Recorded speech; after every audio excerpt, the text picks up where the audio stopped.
What's up, ladies and gentlemen, it's Scott here and welcome back to FudgeMuppet. Today I've got a treat for all the Redguard fans out there. This is our newest Skyrim remastered build, the Blademaster. The Blademaster didn't acquire this name without merit. In fact, he was born in the midst of a bloody conflict between the ferocious Redguards of Hammerfell and the cunning Altmer of the Aldmeri Dominion, and the troubled times sculpted this young warrior into one of the province's greatest fighters. For a place like Hammerfell, where the legendary swordsingers hail from, this is no shallow feat. Necessity drove him to master the sword, and duty taught him to forge the very best weapons. The warrior now finds himself in Skyrim with the mammoth task of toppling the Thalmor's grand plans, and he'll do this by the blade, acquiring influence and power over the factions his people despise. The Blademaster strikes his foes down before they can even raise a shield to parry, and with the power of the thumb, he will bend the elements to move like the wind, hitting home in a flurry of blood and flames. Before we get into the build, don't forget that we've put timestamps in the description should you need to find a specific part of the video, but without it out of the way,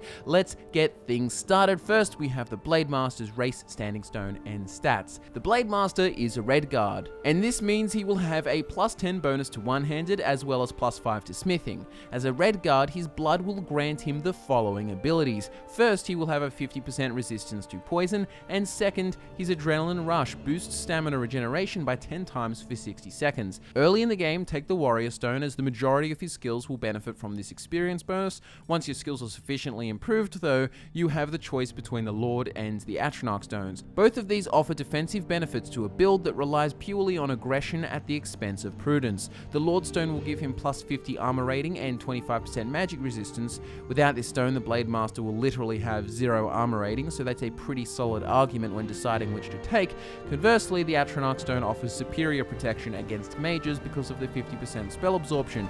The question is, which is more important to you, armor or magic resistance? As for stat spread, drop 70% into health and 30% into stamina. No investment will be required for magicka. Prioritizing health is important, as the Blademaster will have little in terms of defense, so this can be the difference between life and death in most fights. The stamina investment will come in handy when executing sideways two-handed power attacks and standing dual-wielding power attacks. These are your two main sources of damage output, so having enough stamina to execute them is crucial. 30% will do the trick. The Blademaster was born in Tanith, around 10 years prior to the outbreak of the Great War. Due to the climate in Hammerfell at the time of his youth, there was never any doubt what the Blademaster's profession would become. From the moment his hands were capable of gripping, a sword was given to him, and when he wasn't swinging it on the sparring grounds, he was holding a smith's hammer, learning to forge blades. Before he was of an age to fight, his home city of Tanith was taken by the Dominion. Rumor had it that the city was betrayed from within by a double agent.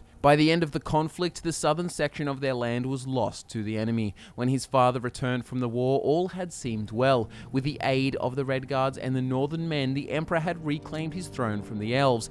Yet when the White Gold Concordat was signed, the tumult of anger was unmistakable across the province of Hammerfell. The treaty gave the Aldmeri Dominion control of a large section across southern Hammerfell, including his former home. Unsurprisingly, the Blademaster's father, along with the unanimous voices of Hammerfell, were furious at the outcome of this treaty. The Empire was supposed to protect their own, but instead they'd called the men to arms, sending many Redguards to their deaths, only to then give up their land without so much as a thought for the interests of their loyal bannermen. The next 5 years were plagued with war, the Dominion forces occupying southern Hammerfell versus the Redguards in the rest of the province. By now, the Blademaster was ready to fight for his kin. On the home front, he had forged hundreds of swords and scimitars, and he'd saved his very best sword and dagger for himself. The Blademaster's first conflict took place on the dusty plains of Dacfron, north of Tanith. On the march south, the men spoke venomous words of Titus Mede II and the Imperials. His renouncement of Hammerfell had left a sour taste in their mouths, and that combined with their hatred for the High Elves was all the motivation they needed to destroy the Aldmeri scum invading their land. The further south they travelled, the more the sand under their feet gave way to solid dirt. The Blademaster couldn't help but note that this stable ground would be preferable for the elves, who were not as familiar fighting in the desert. His thoughts were cut off by the horns. Just ahead was an Altmer supply train, guarded to the teeth for this very possibility. Without a thought spared for subtlety, the men exclaimed vicious war cries and charged with shields raised. The Dominion forces responded with arrows. There was no cover on these vast open plains, and with a sword and dagger, the Blademaster was vulnerable. Fortunately, his footwork was immaculate, and he ducked and weaved, following each arrow that drew close with his eyes, before swirling out of the way, barely slowing his run. They clashed just off the trail, where the sand was just deep enough to reach their ankles. A huge elf in glass armor eyed the Blademaster. The elven armor was a sight to behold, but the Blademaster saw it as impractical. In this environment, an open-faced helm did little to ward off the elements, and the Blademaster capitalized on that very fact. When they were close enough to raise their weapons, the large elf fell into a defensive stance. As he did, the Blademaster broke his stride momentarily to bury his foot, and then with a kick, he sent a flurry of sand into his opponent's face.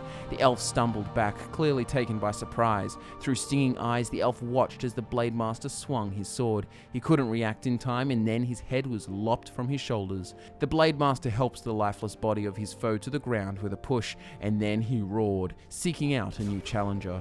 When the ringing of swords ceased and the fighting came to its conclusion, the Red Guards stood victorious. The sand was mottled with crimson stains, but only a few of the casualties had been theirs. It was a glorious victory, one of the many that came over the following years. This skirmish and the dozens that came after hardened the Blademaster, and by the time the Second Treaty of Stros-Makai was signed between the United Forebears and Crowns and the Third Aldmeri Dominion, he was a mighty warrior and a capable smith.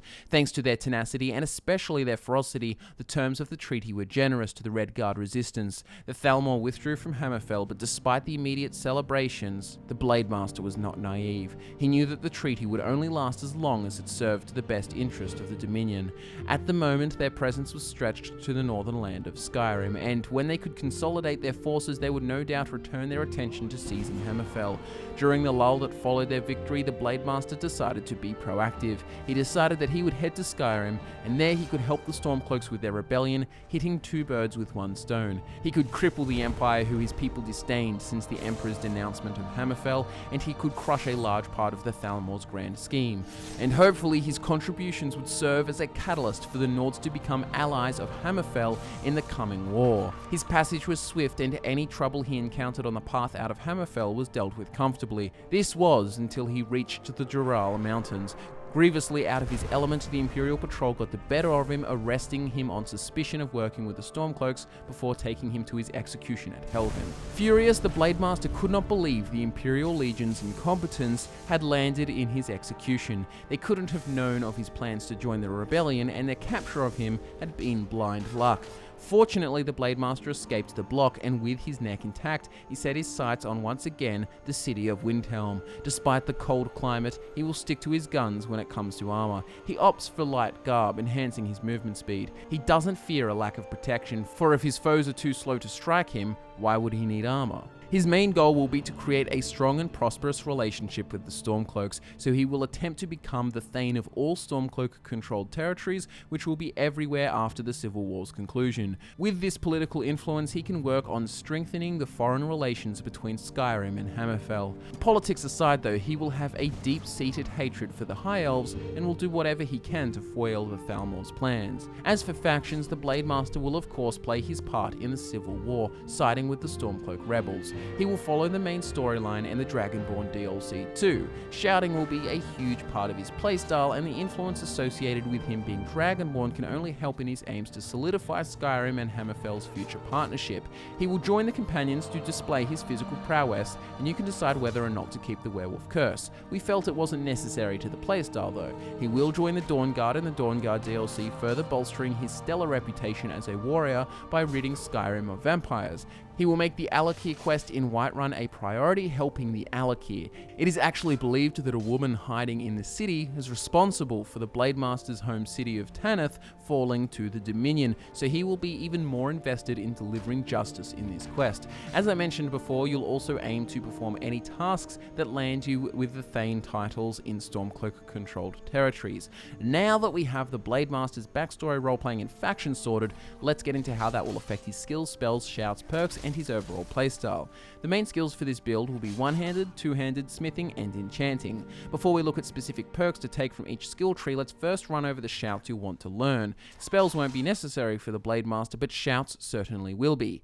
Get Cyclone and Fire Breath for ranged attacks, Whirlwind Sprint for fast movement across the battlefield, Elemental Fury for faster attack speed, and then Dragon Aspect for the badass aesthetic and various useful buffs. But with all that said, let's look at those essential perks. skills. First up, we have one-handed, and as a warrior who prides himself on his speed and agility, mastering light melee weapons is vital to his success. He wastes no time with defensive tools like shields. Instead, he will hold a dagger in his left hand and a sword in his right. With these, he can leap, sprint, and spin at his foes, dicing them into chunks at lightning speeds. From the one-handed skill tree, follow the middle branch up to and including both Savage Strike and Critical Charge.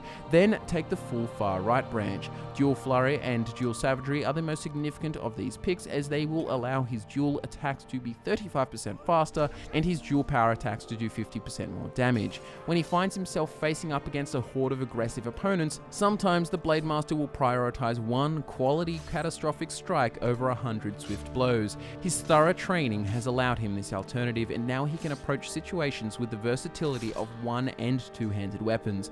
With a greatsword, he can take down numerous enemies with one horizontal sweep. From the two-handed skill tree, take the middle branch up to sweep, grabbing both devastating blow and great critical charge along the way. Sweep is the all-important perk here for letting your sideways power attacks to hit everyone within its radius. Similar to one-handed and two-handed, the Blademaster was born amidst conflict and turmoil, and he has been forged by it. Quite literally, as he boasts a real talent for smithing, crafting the weapons used by Redguard Resistance fighters in the war against the Dominion. From the smithing skill tree, take the right branch up to ebony smithing. Finally, we have enchanting, and while the Blademaster has his reasons for sticking to non-cumbersome clothing instead of restrictive armor, with this skill he will gain huge bonuses regardless of what he chooses to wear. From the enchanting skill tree, grab the entire middle branch up to extra effect. With all these skills, shouts, and perks in mind, here's how it will translate into his overall playstyle. When entering combat, you'll want to use all of the appropriate shouts from your arsenal whenever they are available. If you need to hit distant targets, start off with Cyclone or Fire Breath. If you want to close the gap to your enemy, opt for Whirlwind Sprint. Then if you need a boost or sped up attacks, equip Dragon Aspect or Elemental Fury. When you aren't shouting, you'll either be using your two-handed greatsword when there are many melee opponents within a small vicinity, hitting them with sideways power attacks, or you'll use your dual dagger and sword when dealing with enemies one at a time. Keep in mind that the dagger will always be in your left hand, as this weapon determines your attack speed. As for gear, you'll want to get your hands on the Hammerfell Garb, complete with Redguard boots and standard brown gloves. Enchant the garb with Fortify Health and Stamina, then enchant the boots and gloves with Fortify one-handed and Fortify two-handed. Add a ring of your choice for the extra Fortify one-handed and Fortify two-handed enchantments. Your necklace will be the Amulet of Talos, as this will reduce the cooldown on your shouts. Your weapons will be an ebony greatsword, an ebony sword, and an ebony dagger, all smithed up to their maximum potential. But keep in mind, these will not be enchanted, as in order to reap the benefits of the Elemental Fury shout, you can't use weapons you yourself have enchanted. And there you have it, ladies and gentlemen. Subscribe to the channel if you're new, and give the video a like if you think it deserves one. This has been our new remaster and badass Redguard, the Blademaster. Don't forget the timestamps for video navigation can be found in the description, along with links to all our social media. As always, thanks so much for watching, guys. My name is Scott, and I'll be back again to nerd out with you again next time.